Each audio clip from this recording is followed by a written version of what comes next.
pessoa teve uma experiência tal que gerou um sentimento tal que ficou guardado nela, e esse sentimento tal faz com que hoje em dia, sempre que aparece, não sempre, mas quando aparece coisas semelhantes, ela reage daquele jeito, sem saber que é aquilo. É mais ou menos isso?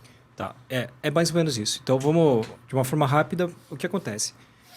Nós temos uma divisão, nós podemos fazer uma divisão entre consciente e inconsciente, né? Então, a gente está consciente em relação a algumas coisas e 95% daquilo que nós estamos vivenciando, pensando, fazendo no nosso dia a dia é inconsciente, é um processo inconsciente.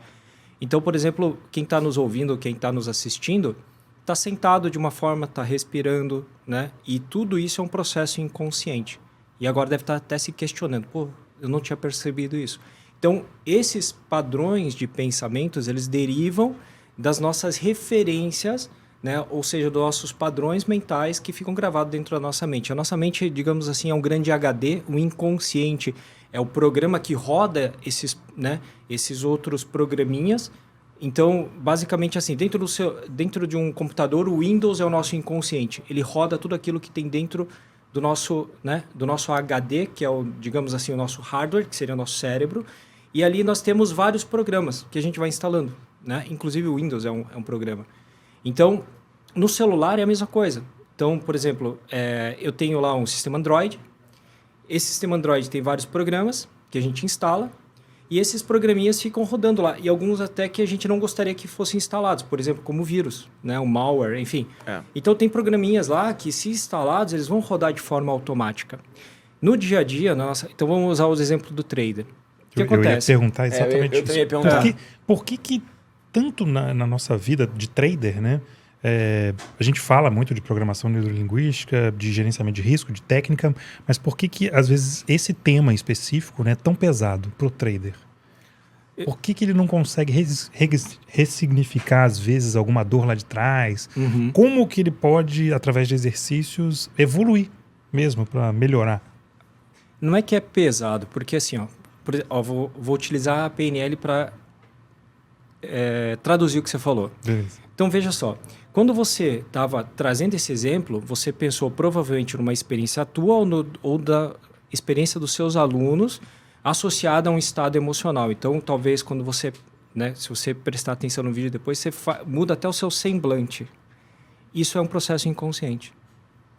Então, automaticamente, quando você muda o semblante, é porque você buscou alguma referência. E essa referência é uma referência emocional. Uhum. Seja uma dor tua, ou seja dor dos seus alunos, e isso pode te incomodar de alguma forma. Então, são processos inconscientes. Então, se a gente trouxer um exemplo do aluno que, por exemplo, poxa, eu tive uma perda muito grande, eu não consigo ressignificar isso, eu não consigo mudar isso, eu não consigo superar isso. Temos, assim, primeira coisa, entender que se você não tiver as ferramentas para fazer isso, você nunca vai conseguir mudar. Sim. É óbvio. Né? Quero editar um vídeo, eu não tenho uma ferramenta para editar esse vídeo, o vídeo vai ser sempre o mesmo, certo?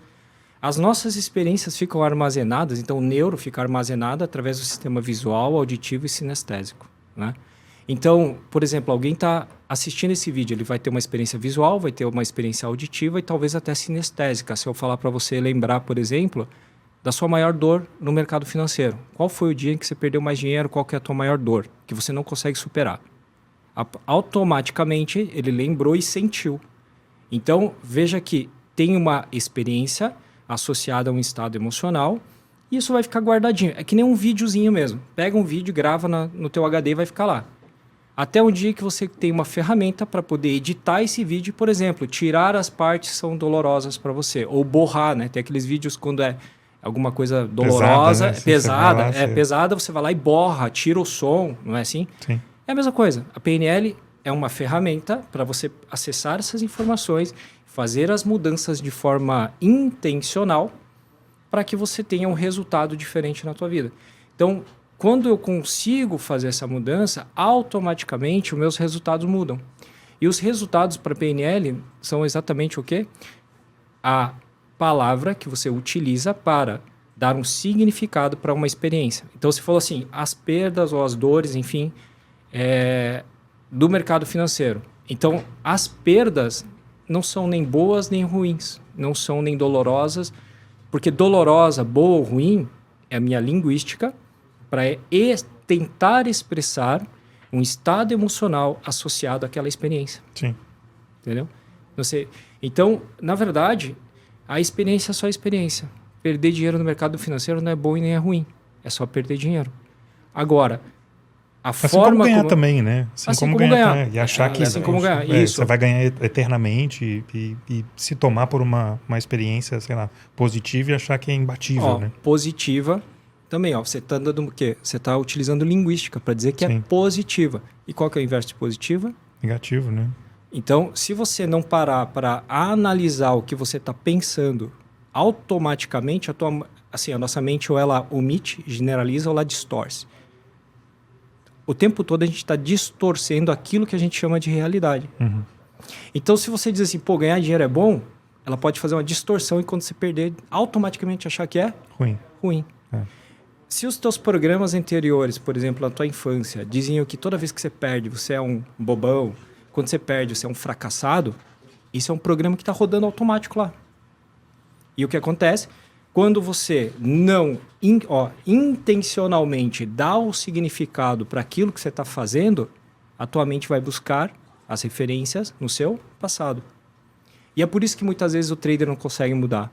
Porque aquela programação que faz ele sofrer não é do trade, é da vida. Sim. É algo, né? Então, se você carrega... É que eu não gosto de falar de crenças, mas eu vou falar de crenças porque é a comunicação que as pessoas entendem. Mas se você tem uma crença de que perder dinheiro é uma coisa ruim, toda vez que você perde, você sofre.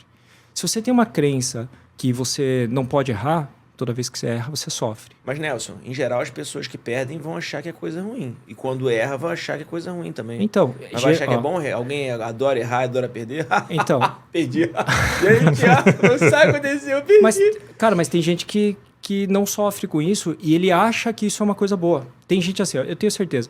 Tem gente que diz assim, Nelson, eu perco dinheiro no mercado financeiro, mas eu não sofro com a perda. Eu falo, tá, beleza, mas o que acontece? Eu vou lá e fico lá quebrando a conta, eu destruo todo o meu capital, mas eu não sofro. Aí eu... Já ouviu isso? O cara que... não, eu tomo stop e não sofro. Aí eu falo, machão. Isso é um padrão. Isso é um... vamos lá. Generalização. O cara diz, principalmente o homem, né? Não tem aquela parada assim, você não pode sofrer, não pode chorar, não sei o quê. Então ele pega, inconscientemente, ele usa esse padrão. Ele tá ferrado, ele tá... Mas não assume que... Errou, mas ele não assume. Então ele prefere sofrer quietinho e achar, não, eu sou bom. Sim. Aí eu pergunto, beleza, como é que tá teu resultado? Porque a gente mede por resultado. No PNL não existe bom ou ruim, existe resultado. Resultado é o que você queria? Não, não é. Então não adianta nada você dizer que é o machão, que tá tudo certo. Então isso percebe que aí entra ambiente, né? Quando a gente vai estudar ambiente. O ambiente moldando as crenças e essas crenças moldam os nossos comportamentos. Mas por que eu digo que não é crença que molda o comportamento? Porque a crença é só uma nominalização. É só o significado que eu dou para aquilo. No fundo, o que tem por trás dessa crença é um estado emocional. E aí, quando você fala de estado, não é o pensamento que influencia as ações, não são as crenças que influenciam as ações, mas o estado emocional que está por trás dessas crenças e que faz a gente agir de uma forma ou de outra. Não é a crença, é o estado emocional. Mas esse estado emocional, ele existe talvez por causa de uma crença que está enraizada em você, não? O estado emocional vem antes da crença. Mas olha só, o estado emocional é o seu estado. A gente fala do estado, né? Estado emocional é o estado. Então, tipo, se eu tenho uma crença de que todo mundo que toma loss no primeiro trade do dia não consegue mais ganhar no resto do dia, né? Recuperar o dinheiro. É uma crença. E isso me deixa muito triste quando eu perco o primeiro trade do dia. Beleza. Você já entende que não vai ganhar mais, né? Você já enraizou aquilo dali. Isso, aí ferrou. Aí, mesmo que não tenha estatística baseada. Mesmo que não tenha. Né, que prove isso. A minha pergunta é, se eu levei o primeiro loss do dia, o meu estado não vai ser gerado pela crença que eu tenho? Ou a crença gerada pelo estado que eu tenho? Já tem a crença, o estado que eu não tenho. O estado vem antes da crença. Você perde dinheiro, depois que você perde, quando você passa por um gatilho emocional, você já sente alguma coisa. E aí você vai buscar um significado para aquilo. Por que eu tô aquilo? Isso, daí você gera a crença. Tá. Tanto é que, por exemplo, o cara diz assim, toma o primeiro stop, fica triste, depois daquilo perde dinheiro. Foi isso que você falou, não foi? E se ele não ficasse triste com o primeiro stop do dia? Ele não lembraria da crença dele. ele não teria os próximos comportamentos. É.